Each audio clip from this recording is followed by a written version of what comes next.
Hello, hello! Bienvenue, bienvenue, bienvenue aux nouveaux, bienvenue aux abonnés, bienvenue à tous. Alors aujourd'hui, le troisième de ma sélection d'août, une esquisse vengeance. Rien que le titre est prometteur. Ria est chef d'entreprise qui se voit dépossédé de son gagne-pain. L'individu auteur de cette attaque, elle le connaît depuis l'adolescence. C'est le fils du mari de sa mère, Nathan. Nathan agit ainsi et il est là parce que Ria lui a tendu un piège. Le fait revenir auprès de son père, qu'il n'a pas vu depuis de trop longues années, après le décès de sa mère. 11 ans quand même, hein. Elle lui a fait croire qu'elle était sur le point de vendre le domaine et la demeure familiale, les seuls souvenirs qui lui restent de sa mère. Une fois son jeu éclairci, se sentant manipulé à son tour, il prend le contrôle de l'entreprise de Ria pour faire pression sur elle, de façon à ce qu'elle consente à lui revendre le domaine. Elle ne tient pas à vendre, ni à lui, ni à personne d'autre. La seule chose qu'elle veut est que Nathan revienne voir son père, qu'ils reprennent contact, qu'ils se reparlent. Pour récupérer le domaine, Nathan accepte ses conditions et reste 2 mois. Ayant pris le contrôle de la société de Ria, il la réorganise pour la rendre plus performante. Pendant tout ce temps à travailler ensemble, les occasions de s'embrasser se multiplient. Ils ne font que répondre à une attirance réciproque, puis finissent par tomber dans les bras l'un de l'autre pour une nuit. Nathan rencontre enfin son père et réussit à faire la paix avec lui ainsi qu'avec sa future femme, la mère de Ria, celle qui a été la maîtresse de son père. D'où l'animosité à l'origine de cet éloignement. L'histoire prend un nouveau tournant, un rebondissement. J'adore. Nathan souffre du cœur comme sa mère. Pour cette raison, il ne veut s'attacher à personne et refuse que Ria tombe amoureuse de lui et se cramponne à lui. Il décide de rompre tout lien sitôt le mariage de son père célébré. Parce qu'il a peur que son existence s'arrête du jour au lendemain sans prévenir, il ne tient pas à faire souffrir ceux qui se seront attachés à lui, même si c'est l'amour de sa vie. Dans un premier temps, Ria accepte ces conditions, puis elle décide que quel que soit le temps qui lui reste à vivre, elle veut être heureuse auprès de lui. Elle va donc remettre en place un stratagème pour contraindre Nathan à reprendre contact avec elle. Elle lui annonce même qu'elle est prête à l'attendre toute sa vie, parce qu'elle l'aime et qu'elle sait que lui aussi l'aime. Nathan finit par se plier à sa volonté et maîtrise sa peur de l'avenir pour retrouver l'amour de sa vie et profiter du temps incertain qu'ils ont à vivre ensemble. Bon, l'histoire est belle, compliquée, mais belle. J'ai envie de donner 5 étoiles, mais quelque chose m'en empêche. Quoi donc? Ben, c'est la fin. Comme c'est Harlequin, donc tout finit bien. Ici, ce n'est pas vraiment le cas. Ça finit bien, mais il y a au-dessus d'eux une épée de Damoclès. Ils vécurent heureux, etc. Mais le bonhomme va probablement mourir dans 5 mois ou à l'âge de 40 ans, comme sa mère. Il y a comme un serpent dans son paradis. Et ça tranche avec les autres histoires. D'autant plus qu'à un moment, on le retrouve chez le cardiologue.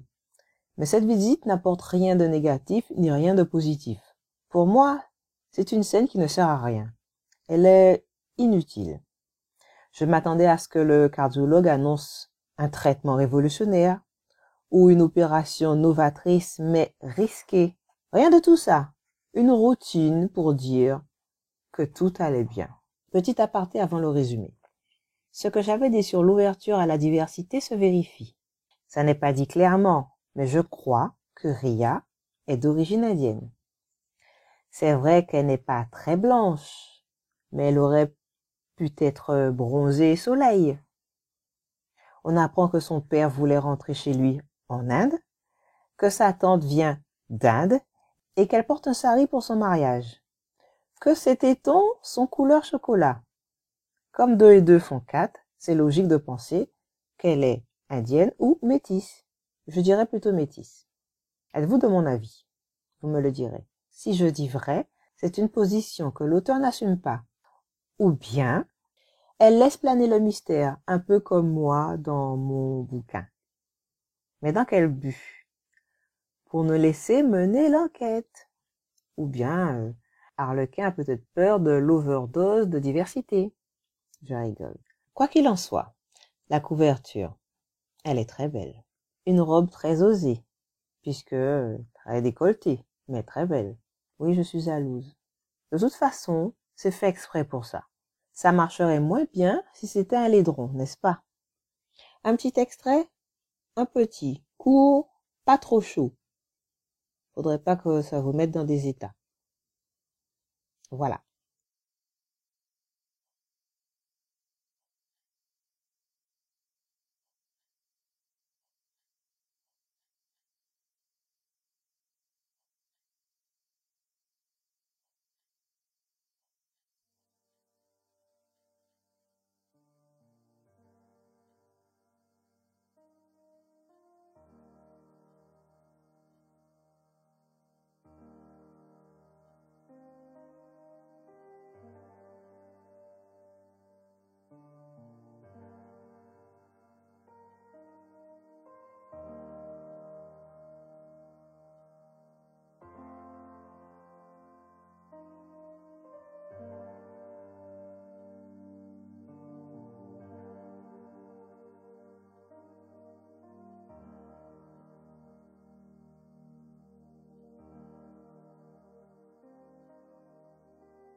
Le plan de Ria est simple. Faire croire à Nathaniel Keyes qu'elle s'apprête à vendre le manoir familial pour l'obliger à revenir au domaine et faire la paix avec son père. Elle ne supporte plus de voir le vieil homme, qu'il a élevé comme sa propre fille, souffrir de l'absence de son fils unique. Ce qu'elle n'avait pas prévu, c'est que l'adolescent d'autrefois se serait mué en un homme impitoyable.